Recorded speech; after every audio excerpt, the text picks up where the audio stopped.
Good evening and good night, everyone. This is update for March 22, 2022, day 27 of the war, end of the date update.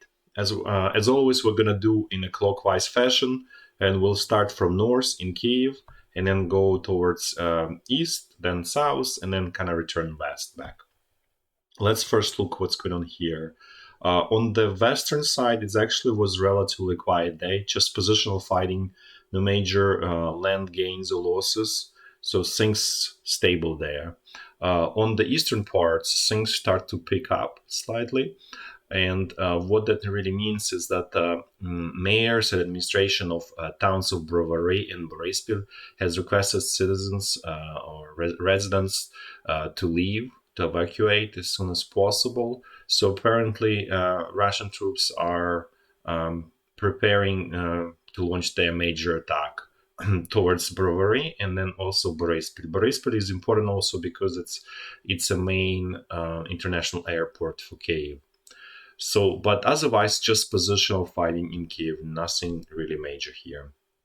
Let's actually look now at this long hand that's extended from Russia to support Russian spearhead here and discuss a little bit the two towns, Konotop and Sumy. So both towns are nominally controlled by Ukrainian administration.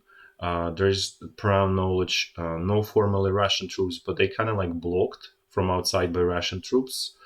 And the reason it's done is because they don't want to spend their resources and time to storm this both of these cities. So that's kind of situation there. Otherwise, there is no major changes in these towns. There is ongoing guerrilla warfare here waged by Ukrainian militia, where they attack Russian supply convoys that provide fuel and ammunition to the troops here east of Kyiv. Then let's just look situation around Kharkiv. Again, it's just positional fighting, no major movements here. Let's now look at Izyum. It's again situation there stable. It was dangerous for some time, but Ukrainian forces managed to stop advance of 6th Brigade of the 47th Tank Division. And let's actually look at the situation here.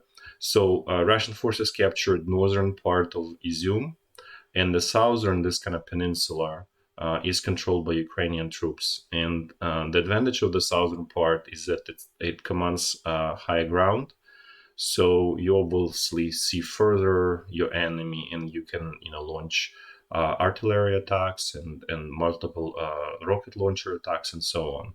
So it gives you simply the advantage to control the southern part. So here's the bridgehead that the Russian troops established here in the village of Kamenka. So at this point, they completely blocked and they cannot expand from it.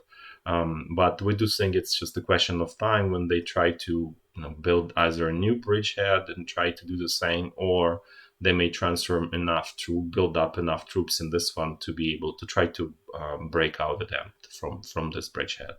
But for now, it's quiet.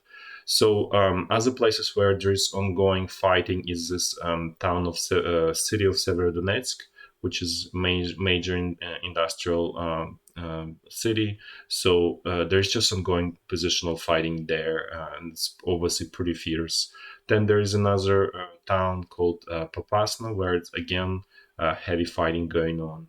And there is heavy fighting going on west of Donetsk, where Russian troops are storming Ukrainian defensive lines.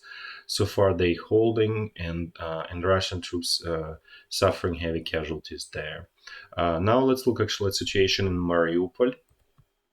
So here, this is our last map where we're comfortable about the position of the both sides. So this was on March 19. So as you can see, Russian troops made some progress from the west, and then some progress from the east. At this point, obviously, the position, in our opinion, got worse for Ukrainian troops. So Russian troops probably moved a little bit more further towards east here on the western side, and more towards west on the eastern side. But Russian head of Russian military group there, force group there, just openly admitted today that it will take them at least a week to capture Mariupol, and that probably also might be exaggeration in terms of it may take more time. This is how it looks like situation in Mariupol from kind of big picture. So you can see that the main sort of axis of attack is here from east, and then here kind of from northwest. And the goal is to kind of split the town into two halves and then destroy each half separately. Okay, let's now look at the situation here. This line between town of Vuhledar and kind of Zaporizhia. It's not quite Zaporizhia. So far it's stable here, but we clearly see that Russian forces are building up. In obviously, it's very obvious situation. They probably would like to create large pocket here, and they can try to attack here and connect with their forces in Izyum. So far there's no attack, but it's obviously clear threat here in this area. Okay, let's now look at the Mykolaiv region, and let's see what's going on there in a little bit more detail. As we discussed before yesterday, we found out that Russian forces got this 7th Brigade, which is formally called 7 Military Camp from Abkhazia. This is part of Georgia, so basically they were occupational force there. And then we also identified that they also received new unit, 20th Brigade. And both units were used to do local attacks. They were not strong, and therefore they were not successful. It also it also tells us that 126 and 205th brigades are getting more and more exhausted, so that new troops are being brought in to rotate, so to say.